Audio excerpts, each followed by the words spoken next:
Hello नमस्कार, कैसे हो आप सभी लोग। स्वागत करते हैं आप सभी का सीयूटी पीजी कॉन्सेप्ट में। आशा करते हैं आप सब बहुत अच्छे होंगे, स्वस्थ होंगे, प्रसन्न होंगे और हो सकता है थोड़ा सा परेशान भी होंगे। जब से 2 जनवरी की रात को एनटीए ने सीयूटी पीजी 2025 के लिए एप्लीकेशन फॉर्म जारी किया है, लगातार आप सभी लोग सवाल कर रहे हो। ऑफिस वाले मैसेज पे, कुछ मुझे जो है टेलीग्राम पर भी, टेलीग्राम आईडी पर कई सारे बच्चे मैसेज किए हैं एप्लीकेशन फॉर्म भरने को लेकर के। अभी भी कई सारे लोग कुछ गलतियां कर रहे हैं या फिर कई सारे समस्याएं आ रहे बहुत सारे बच्चों को। तो इन सारी समस्याओं के बारे में हम इस वीडियो में डिस्कस करेंगे और कैसे आपको एप्लीकेशन फॉर्म को सही तरीके से भरना है, क्या क्या चीजें आपको समझ के पहले से रखना होगा, तभी आप एप्लीकेशन फॉर्म को सही तरीके से भर पाओगे। तो पूरी बातें हम एक बार फिर से यहां पर डिस्कस करेंगे, बहुत अच्छे से पूरे डिटेल में आपको बताएंगे। ठीक है, सीयूटी पीजी बीएड सभी के लिए है। ठीक है, नया सिलेबस, जैसे कि आपको पता है कि कुछ सिलेबस भी अपडेट हुआ, जैसे इंग्लिश का बात करें उसके बारे में भी चर्चा करेंगे। यहां पर आप सभी को है कि यहां पर मार्किंग स्कीम में क्या बदलाव हुआ है, एज लिमिट को लेकर के कई सारे लोग सवाल पूछ रहे हैं कि एज लिमिट क्या रहेगा। ठीक है, बुलेटिन जारी कब होगा, बीएचयू का बुलेटिन कब जारी होगा, डीयू का कब होगा, जेएनयू का कब होगा, ऐसे तमाम सवाल आ रहे हैं। साथ ही साथ अभी आप जो है, अभी तो आप फॉर्म भर रहे हो, फॉर्म भरने के बाद आप एग्जामिनेशन हॉल में भी जाओगे। तो एग्जामिनेशन हॉल में जब जाओगे, वहां पर कौन कौन से डॉक्यूमेंट्स लेकर के जाने हैं, कितने फोटो कैरी करने हैं, क्या क्या लेकर के जाना है, क्या चीजें नहीं लेकर के जाना है, वो सारी बातें इस वीडियो में हम यहां पर समझाने वाले हैं। थोड़ा डिटेल वीडियो होगा तो लास्ट तक देखिएगा और इसमें जितने भी आपके परेशानियां हैं एप्लीकेशन फॉर्म से रिलेटेड, ठीक है, या फिर एग्जामिनेशन हॉल में बैठने तक का सारा यहां पर हम लोग समाधान करने वाले हैं। तो सबसे पहले तो सीयूटी पीजी कॉन्सेप्ट के चैनल को जो है सब्सक्राइब कर लीजिए और बेल आइकन प्रेस कर लीजिए, क्योंकि लगातार हम लोग सीयूटी पीजी से रिलेटेड जो है ऑथेंटिक अपडेट समय पर आपको प्रोवाइड कर रहे हैं। साथ ही साथ सीयूटी पीजी के एप्लीकेशन फॉर्म को लेकर के हमने एक वीडियो बनाया था, लेकिन इस वीडियो में जो है वॉइस प्रॉब्लम आ गई है थोड़ी सी, तो कई सारे बच्चे जो है इसके लिए परेशान है कि दोबारा से बना दीजिए। तो अभी हम प्लान कर रहे हैं इस वीडियो के बाद वो वाली वीडियो आपको मिल जाएगी एप्लीकेशन फॉर्म को लेकर के, तो उसको देखने के बाद पहले इसको समझ लीजिए, फिर वो जो वीडियो आएगा उसको देखने के बाद अच्छे से फिर एप्लीकेशन फॉर्म अपना भरिएगा। चलिए आगे बढ़ते हैं। यहाँ पर बहुत सारी चीजें हैं, इंपॉर्टेंट इंस्ट्रक्शंस भी आपको बताएंगे, लेकिन उससे पहले आप सभी को पता है कि हमारा जो ये जो ऑफर है आपका कॉन्सेप्ट फेस्टिवल जो चल रहा था, उसका ऑफर का डेट जो है वो लगातार बढ़ा दिया गया है। ठीक है, यहाँ पर पहले आप सभी को पता है कि 31 दिसंबर तक था, लेकिन अब ये बढ़ा दिया गया है 14 जनवरी तक। तो 14 जनवरी तक अगर आप हमारे कोर्सेज में जुड़ते हो तो आपको 20% यहाँ पर एक्स्ट्रा डिस्काउंट देखने को मिल जाएगा और बहुत कम प्राइसेस है। ठीक है, एनटीए आपको पता है कि 1400 रुपए तो वो जो है एप्लीकेशन फॉर्म का ही ले रहा है। ठीक है, और उतने के आसपास में हम पूरा जो है तैयारी आपको दे रहे हैं करके। ठीक है, तो आप यहाँ पर तैयारी कर सकते हो जुड़ करके बेहतरीन फैकल्टी के साथ, तो जुड़ करके तैयारी करिए। ठीक है, अब ये कोर्स जो है आपको सिर्फ यहाँ पर 2400 में आपको यहां पर पड़ेगा। चलिए आगे बढ़ते हैं, एक एक करके सारी बातें यहां पर समझते हैं। सबसे पहले तो ये बातें तो कई बार हमने बताया है, तो इस पर हम लोग ज्यादा डिस्कस नहीं करेंगे। 2 जनवरी को एप्लीकेशन फॉर्म आया है, 1 फरवरी तक अभी टाइम है आपके पास, आराम से भरना है, गलतियां नहीं करना है। ठीक है, अभी हम फॉर्म वाला वीडियो बना देंगे, उसके बाद ही भरिएगा। आगे देखते हैं हम लोग यहाँ पे 3 फरवरी और 5 फरवरी के बीच यहाँ पर करेक्शन विंडो ओपन होगा, 3 दिन के लिए ओपन होता है। अब ये भी बताएंगे करेक्शन विंडो में क्या क्या चीज आप चेंज कर सकते हो। ठीक है, साथ ही साथ यहाँ पर डेट आप एग्जामिनेशन की बात करते हो तो 13 मार्च से लेकर के 31 मार्च के बीच यहां पर आपके एग्जामिनेशन होने वाले। ठीक है, जब ये शेड्यूल आ जाएगा पूरा, कौन सा एग्जाम, कौन से पेपर का एग्जाम कौन से डेट पे होगा, उसका भी हम यहां पर डिटेल में आपको बता देंगे। ठीक है, नोटिफिकेशन जब भी आएगा। अब ये आपको फी पता है पहले से, ठीक है, आप यहां पर देख सकते हो। अब जो इंपॉर्टेंट चीज है यहां पर ध्यान देखो कि अगर आप यहां पर कह रहा है कि कोई भी जो स्टूडेंट है 1 एप्लीकेशन से ज्यादा एप्लीकेशन जो है सबमिट नहीं करेगा। अगर आप मल्टीपल एप्लीकेशन सबमिट करोगे तो उससे हो जाएगा आपको प्रॉब्लम। ठीक है, यहां पर कह रहे हैं कि कोई जो है 1 से ज्यादा एप्लीकेशन नहीं भरेंगे कोई भी बच्चा। ठीक है, under no circumstances candidate will be allowed to fill more than 1 application form.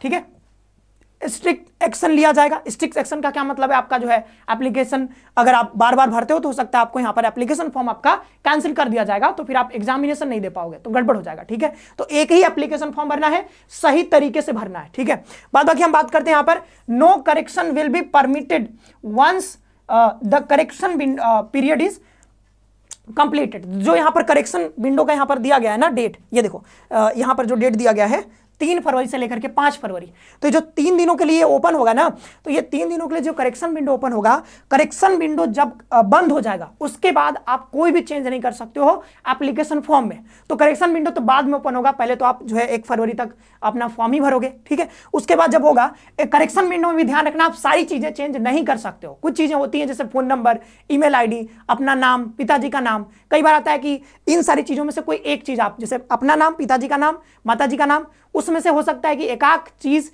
जो है यहाँ पर बदलने का ऑप्शन आपको दिया जाए, सारी चीजें आप चेंज नहीं कर सकते हो। तो अगर आप कुछ मतलब स्पेलिंग बहुत अच्छे से भरिएगा, कई बच्चे स्पेलिंग भरने में गलत कर देते हैं, क्लास 10th में जो लिखा हुआ स्पेलिंग वही स्पेलिंग यहाँ पर कैपिटल लेटर्स में भरने होते हैं, तो अच्छे से जो है देख करके भरिएगा, बाद में आपको दिक्कत आ सकती है। आगे बढ़ते हैं तो यहाँ पर देखें कि आपको जब यहाँ पर बात करते हैं ब्रीफ एडवाइजरी जारी कर दी गई है अभी ही, ठीक है, तो इसमें जो है क्या क्या चीजें आप कैरी करके ले जा सकते हो एग्जामिनेशन हॉल में। तो ये एग्जाम हॉल की बात कर रहे हैं, बता दे रहे हैं पहले से ही, ठीक है, तो ये सारी चीजें आप पहले से समझ करके रहिएगा। तो एग्जाम हॉल में जाओगे तो आपको एडमिट कार्ड लेकर के जाना है। क्या लेके जाना है? एडमिट कार्ड इशू किया जाएगा बाद में, एनटीए ही करेगी, ठीक है, तो एनटीए जो करेगी तो एडमिट कार्ड का प्रिंट आउट निकलवा लेना है और यहाँ पर क्लियर प्रिंट आउट निकलवा करके और A4 साइज पेपर पर यहाँ पर निकलवाना है, ये भी ध्यान रखना, ठीक है, A4 साइज पेपर पर निकलवाना है। सिंपल ट्रांसपेरेंट बाल पॉइंट पेन, तो ट्रांसपेरेंट जो है बाल पॉइंट पेन लेकर के जाना है, ब्लू या ब्लैक लेकर के जा सकते हो, ठीक है। फिर यहाँ पर एडिशनल फोटोग्राफ लेकर के जाना। एडिशनल फोटोग्राफ यहाँ पर कहा जा रहा है कि सेम एज अपलोडेड। अब ये चीज कई बच्चे गलत करते हैं, देखो यहाँ पर आपने आज जो है एप्लीकेशन फॉर्म भरते समय कोई फोटो अपलोड कर दिया, ठीक है, कोई फोटो अपलोड कर दिया और बाद में जब आप एग्जामिनेशन हॉल में जाते हो तो दूसरा फोटो लेकर के चले जाते हो, तो ये चीज से आपको बचना है। हो सकता है इससे आपको प्रॉब्लम हो जाए, क्योंकि यहां पर ब्रीफ एडवाइजरी में पहले इन्होंने कहा है कि आपको same as uploaded on the online application form. तो जो आपने एप्लीकेशन फॉर्म में अपलोड किया है, मतलब आज अपलोड करोगे, मान लो आज आपने एप्लीकेशन फॉर्म भरा, तो जो अपलोड करोगे कोशिश करना वही वाला फोटो लेकर के जाना है, कहां पर? जब आप एग्जामिनेशन हॉल में जाओगे, एग्जाम देने जिस दिन जाओगे, ठीक है, ये बात ध्यान रखना। टू बी पेस्टेड, तो ये भी ध्यान रखना, लेकर के जाना है, कहां पे पेस्ट किया जाएगा? तो अटेंडेंस सीट पे वहां पे किया जाएगा। तो 2-3 फोटो रख लीजिएगा, वैसे तो एक ही का जरूरत है, बट 2 रख लेना, ठीक है। Any one authorised photo ID, अब एक कोई फोटो आईडी लेकर के जाना होगा, तो पैन कार्ड, आधार कार्ड जो भी आपके पास ले जा सकते हो, यहाँ पर बहुत सारे नाम दिए गए हैं, तो कोई भी एक लेकर के जाना है। ध्यान रखना ओरिजिनल लेकर के जाना है, ठीक है, ओरिजिनल ही लेकर के जाना। आगे बढ़ते हैं, यहाँ पर देखो पीडब्ल्यूडी सर्टिफिकेट, जो भी पीडब्ल्यूडी कैंडिडेट है तो वो पीडब्ल्यूडी सर्टिफिकेट लेकर के जाएंगे अपने साथ। पर्सनल ट्रांसपेरेंट वाटर बोतल, तो वाटर बोतल भी लेकर के जा सकते हो, हालांकि पानी का व्यवस्था रहता है एग्जामिनेशन सेंटर पे, फिर भी आप चाहो तो ट्रांसपेरेंट बोतल लेकर के जा सकते हो। जैसे ये देखो, ये बिल्कुल ट्रांसपेरेंट बोतल है, तो ऐसा कोई बोतल ले जा सकते हो। अब ये हो गया कि क्या क्या चीजें लेकर के आप जा सकते हो एग्जामिनेशन हॉल में, क्या क्या चीजें लेकर के जाना बहुत जरूरी है। जैसे फोटो लेकर के जाना बहुत जरूरी है, जो है ये आईडी जो लेकर के जाना है वो भी बहुत जरूरी है, ठीक है। एडमिट कार्ड के बिना आपको परमिशन ही नहीं मिलेगा। तो ये सारी चीजें आपको बहुत ध्यान रखनी है एग्जामिनेशन हॉल में जाओगे तब। और क्या क्या चीजें नहीं लेकर के जा सकते हो, बेयर्ड आइटम, तो वो हम लोग बाद में देखेंगे, ठीक है, किसी और वीडियो में आपको बताएंगे। अभी के लिए आप इतना समझो कि ये चीजें आप लेकर के जा सकते हो, ठीक है। यहां पर क्या है, यहां पर candidate are inform that the list of participating universities will keep on increasing till the completion of the registration process. तो रजिस्ट्रेशन प्रोसेस जैसे चल रहा है, तो इसके कंप्लीट होने का जो प्रोसेस है, जो भी 1 महीने का दिया गया है, इस बीच कई सारी यूनिवर्सिटी जो है उसमें ऐड होती रहेंगी वेबसाइट पे। अभी जो है बहुत कम यूनिवर्सिटीज आपको दिख रहे होंगे, ठीक है, हैदराबाद यूनिवर्सिटी भी नहीं दिख रहा था, लेकिन अब जो है दिखने लगा है, मतलब उसमें अपडेट हो गया है। बीएचयू अभी भी देखने को नहीं मिला है उसमें, तो धीरे धीरे सब यहाँ पे आ जाएगा। तो इन्होंने पहले ही बता दिया है नोट पॉइंट में, एनटीए ने खुद ही बताया है कि भाई अभी परेशान नहीं होना इस चीज को लेकर के कि यूनिवर्सिटी क्यों नहीं दिख रहे हैं। वैसे भी यूनिवर्सिटी चुनने का ऑप्शन इस बार नहीं आ रहा है, सिर्फ आपको जो है यहाँ पर पेपर कोड और पेपर कोड का जो भी आप पेपर सब्जेक्ट चूज करें, उसके लिए लैंग्वेज, किस लैंग्वेज में आप पेपर देना चाहते हो, बस यही चूज करना है, ठीक है। तो वो आराम से आप कर सकते हो, अब यूनिवर्सिटी का कोई चक्कर है नहीं, इसको आराम से पढ़ लीजिए, ठीक है। वही चीज है, इंपॉर्टेंट इंस्ट्रक्शंस है, वही जो बताया गया है, ये ध्यान रखना। Candidates are requested to retain a copy of the confirmation page. तो जो भी आप अभी एप्लीकेशन फॉर्म भरोगे ना, कई बच्चे क्या करते हैं, एप्लीकेशन फॉर्म भर दिया, खत्म हो गया बस, ठीक है, एप्लीकेशन फॉर्म भर कर सबमिट कर दिया। भाई जो सबमिट करोगे ना, तो एक आपको जो है कंफर्मेशन पेज जनरेट होगा, उसको डाउनलोड करके अपने पास रख लेना है, क्योंकि बाद में हो सकता है आप एप्लीकेशन नंबर भूल जाओ, ठीक है। वैसे तो आपके जो है इस पर रहता है, ईमेल आईडी पर रहता है, फिर मान लो वो भी डिलीट हो जाए तो क्या करोगे? तो यहां पर आपको बाद में हो सकता है परेशानी आ जाए, परेशान हो जाओगे, पैनिक करोगे। इसलिए अच्छा यहां पर पहले बताया जा रहा है कंफर्मेशन पेज एक डाउनलोड कर लेना, ठीक है, अपने जनरेट होगा उसको डाउनलोड कर लेना अच्छे से। और एडमिट कार्ड जो है यहाँ पर जब डाउनलोड होगा उसको रख लेना, ठीक है, एडमिट कार्ड। फिर score card of the CUT-PG, score card जो मिलेगा उसको भी रख लेना। ये ध्यान रखना 30 सितंबर 2025 के बाद ये आपको कोई भी चीजें इनके वेबसाइट पे नहीं दिखेगा, पहले से बता दिया जा रहा है। तो एडमिशन के टाइम पे आप ध्यान रखना, पहले से स्कोर कार्ड ये सब कुछ डाउनलोड करके रखना, क्योंकि 30 सितंबर के बाद ये सब बंद हो जाएगा, ठीक है, पोर्टल ही मतलब काम नहीं करेगा।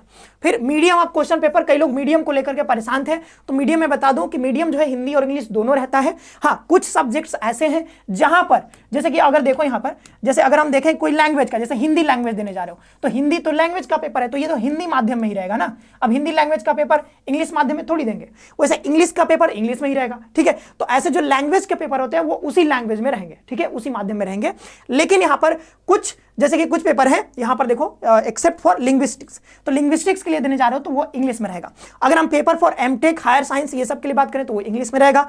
आचार्य papers will be in Sanskrit, ठीक है, तो ये संस्कृत में रहेगा, ठीक है। और बाद बाकी इधर बताया जा रहा है कि इंग्लिश में रहेंगे, ठीक है, except subject Hindu studies, Indian knowledge, ये सब, ठीक है। और paper for humanities, science, commerce subject जो जनरल सब्जेक्ट्स होते हैं वो बाइलिंगुअल में रहेंगे, ठीक है, हिंदी और इंग्लिश दोनों में रहेंगे। और जो जनरल पेपर है आपका पता है ना, जनरल पेपर वो चूज करने का ऑप्शन आता है जनरल पेपर में कि आप हिंदी लेना चाहते हो कि इंग्लिश लेना चाहते हो। ध्यान रखिएगा, जनरल पेपर जो होता है एलबी के लिए जो होता है, COQP एलिमेंट, वहां पर क्या होता है कि कॉम्प्रिहेंशन पूछा जाता है। अब कॉम्प्रिहेंशन जो होगा वो जो लैंग्वेज आप चूज करोगे, इंग्लिश चूज करोगे तो इंग्लिश में ग्रामर वाले क्वेश्चन आएंगे, ठीक है, ग्रामर के जो भी कॉम्प्रिहेंशन और जो कुछ ग्रामर के क्वेश्चन होते हैं 25 के आसपास, तो वो सारे इंग्लिश में रहेंगे। हिंदी चूज करोगे तो हिंदी में रहेंगे, ठीक है, ये चीज ध्यान रखिएगा। आगे बढ़ते हैं, स्ट्रक्चर ऑफ एग्जामिनेशन।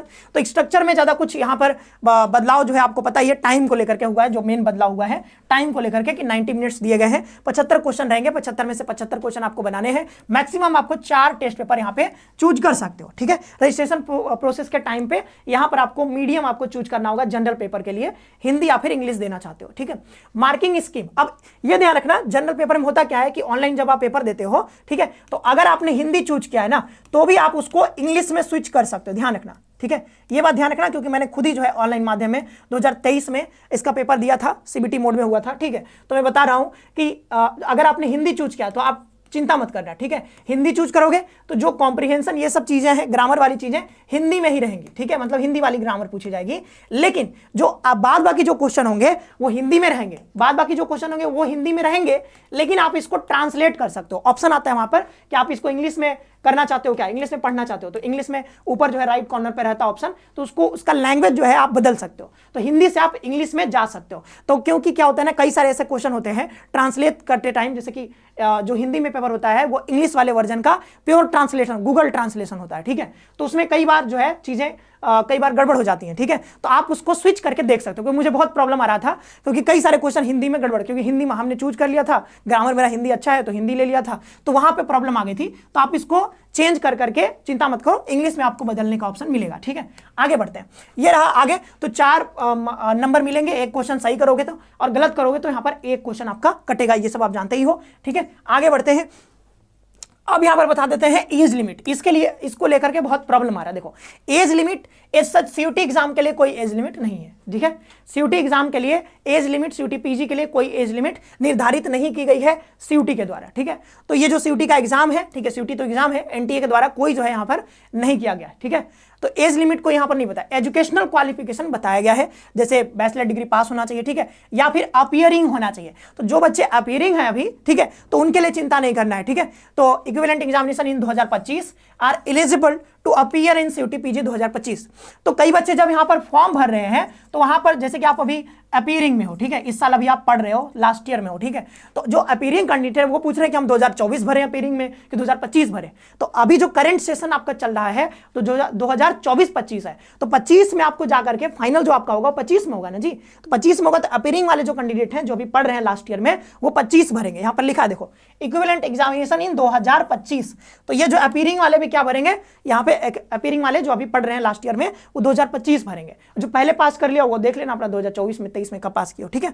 हाँ, ये ध्यान रखना, एक चीज और बता दे रहे हैं यूनिवर्सिटी स्पेसिफिक एज क्राइटेरिया के बारे में। देखो यहां पर NTA ने कोई एज क्राइटेरिया नहीं दिया है CUT एग्जाम देने के लिए, लेकिन कोई यूनिवर्सिटी चाहे तो एज क्राइटेरिया लगा सकती है। ऐसा कह सकती है कि अगर आपको हमारे यहाँ MA में एडमिशन चाहिए, MA इन हिस्ट्री में, तो आपका उम्र जो मैक्सिमम होना चाहिए वो 25 साल होना चाहिए, ठीक है। तो ये यूनिवर्सिटी बता सकती है। और ये कहां से पता चलेगा, तो बुलेटिन से मोस्ट प्रोबेबली पता चल जाता है। तो जैसे DU का आ चुका है बुलेटिन, JNU का आ चुका है बुलेटिन, तो आप वहां से जाकर के चेक कर सकते हो, ठीक है। और यूनिवर्सिटीज के बुलेटिन आने अभी बाकी है, जैसे कि हैदराबाद यूनिवर्सिटी का नहीं आया है, ठीक है, साथ ही साथ अभी जो है BHU का भी नहीं आया, BHU तो अभी ID नहीं हुआ है, ठीक है। तो ये सारी बातें हमको समझनी थी। और इसके जस्ट बाद जो भी प्रॉब्लम था हमने इसमें कोशिश किया, इसमें सारी चीज़ें आपको बता दिया है। एप्लीकेशन फॉर्म से लेकर के जो है एग्जाम सेंटर तक क्या क्या चीज़ें लेकर के जानी है, सारी बातें हमने इसमें डिस्कस कर लिया। फिर भी कोई समस्या है तो पूछ लेना, और कुछ समस्या अगर रह जाएगी तो एप्लीकेशन फॉर्म भरने वाला जो हम नया वीडियो बनाने वाले हैं, ठीक है, उसमें सारी चीज़ें क्लियर हो जाएंगी। उस वीडियो को देखने बाद आप एप्लीकेशन फॉर्म आराम से भर सकते हो, कोई दिक्कत नहीं है। और साथ ही साथ मैं बता दूं यहाँ पर जो है ये जो DU का बुलेटिन आ चुका है, तो इसमें क्या इंपॉर्टेंट चीज़ें हैं ये हम आपको अगले वीडियो में बताएंगे कि क्या क्या चीज़ें इसमें इंपॉर्टेंट चीज़ें निकल करके आ रही हैं, कैसे क्या चीज़ें आपको चेक करनी है, ठीक है। तो एक बार आप इसको भी पढ़ लीजिएगा, देख लीजिएगा, ठीक है। आप डाउनलोड कर खुद भी पढ़ सकते हो, हालांकि आप इस पर आगे आने वाले अभी एक छोटा सा वीडियो बना करके आपको बता देंगे, ठीक है। और साथ ही साथ अगर आपको जुड़ करके तैयारी करना है तो जुड़ करके तैयारी करिए अच्छे से, ठीक है। और शानदार तरीके से अभी जो है ऑफर चल ही रहा है, जुड़िए, तैयारी करिए। मिलते हैं नेक्स्ट सेशन में। आप सभी का बहुत बहुत धन्यवाद। खुश रहिए, पढ़ते रहिए, मस्त रहिए।